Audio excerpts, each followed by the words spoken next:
George, what did you tell Connor Colby after the game? I said it was a great job, and we're going to get just a little bit better every single day, and that I expect to see him at our body maintenance on Mondays and Tuesdays because he does not know how to take care of his body yet as a professional athlete. Well, he knew how to take care of Christian McCaffrey's body on the second touchdown. He did. Pulled him in there, didn't he? It's fantastic. That's a good Iowa guy. Just love it. Let's pull him in. George, Kyle said for the first time this year he told the team before wanted 40 runs, thought that was necessary, would like to get there. Mm-hmm.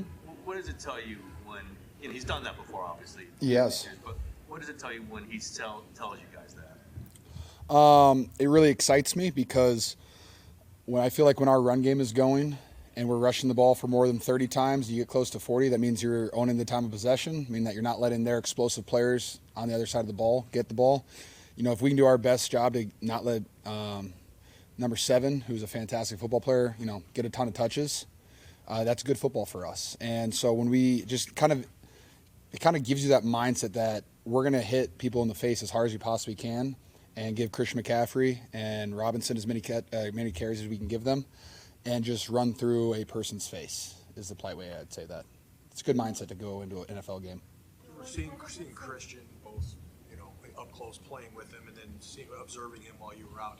What can you say about the kind of season he's having right now? He's top 10 in receiving yards, top 5 in targets, and we're gonna get him up at the top of the leaderboards for rushing. I will say that is my goal. So every Saturday night, our tight end room, Coach Fleury started doing this when he became our tight ends coach. He wants all the tight ends to get up in front of the room and set a goal. So anywhere from dominate the edges, tight end touchdown, whatever goals. And my goal this week was CMC NFC Player of the Week. And if I actually called that might be the best guess of all time. But I think 200 yards and 2 touchdowns has a shot for it. But that was my goal going into this game because Atlanta has a really good defense. I've gotten in trouble for saying on paper they're really, really good. I got in trouble for that a couple years ago with the Eagles. But on paper they're all these stats. Everyone's really excited about them. But at the end of the day, you still got to go out there and play football regardless. And they have a very athletic, explosive defensive line.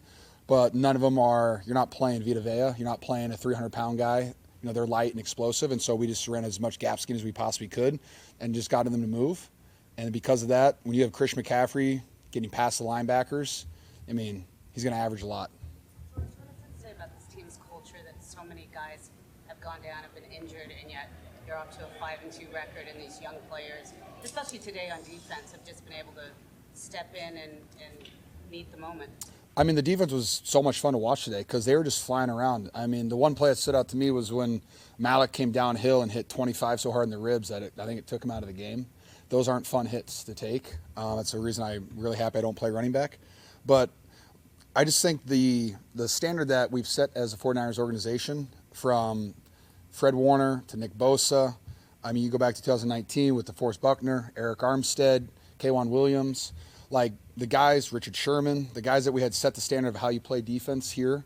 Because if you don't play defense like that, you kind of stand out like a sore thumb. And I just love that the young guys have seen, hey, this is how Nick plays, this is how Fred plays, this is how we're supposed to play. And so you can just carry that and you can learn from that. And you can just play at that same level. And you can't replace Fred Warner. You just can't. You can't replace Nick Bosa. Those are Fred's best linebacker in the NFL. I'll argue, with a wall that Nick Bosa is top 2, not 2. This is what he does in the run game and the pass game. So it's hard to replace guys like that. But if you can just go out there with the same energy and the same effort and fly around and hit the person in the face, then you can have a good defense. Yes, ma'am. Tell me on Thursday, you have been itching to get back out there and play some football. You got out there today. How did it feel to play? And maybe not a crazy stat line, but then you unlocked the run game pretty much more than it's been all season long. So how rewarding is this win? I had so much fun playing football. It's Sunday night football in Levi Stadium, so I basically told the team, I was like, if you don't have fun tonight, then you don't have a pulse and you shouldn't be in this locker room. And I definitely felt the pulse tonight from the entire team and just felt the juice the entire way. Offense, defense, special teams. I felt it. How fun is Eddie? Goodness gracious. Just how fun is he? I absolutely love that guy. Great locker guy. But yeah, no. I would love to catch the football once in a while. Hey, when it happens, it happens. When it doesn't, it is what it is. But when you can run the ball 37 plus times, it's a fantastic night. And I think we were moving the heck out of them. We were physical, and we played 49ers football tonight. In the game plan, did you have a feeling you weren't going to get the ball very much tonight? Or? You know, personally, I thought with the game plan, based on the walkthrough yesterday, I thought I was going to have 150 yards and 2 touchdowns. So, sorry, fantasy coaches and anybody that bet on me. My bad. Blame Kyle Shanahan, not me. I think the Falcons just did a really good job. We called a bunch of the plays. We called the plays that we thought I was going to be open on, and next thing I know, there's 2 to 3 people standing in the window. So, and then Mac did a great job of not, forcing anything, and then just, hey, let's get it to a check down, let's get it to another guy that's open, and just keep the ball moving. Like I said, I would love to get the football. I love catching the ball, I love hitting people, and I love running in the open space. But like I said, if other guys are taking advantage of the opportunity and they're winning their one-on-ones, I'll take it. I mean, I want to win, and I want to just keep winning because that's way more fun than having 100 yards and losing. You've already asked me a question. He hasn't asked yet.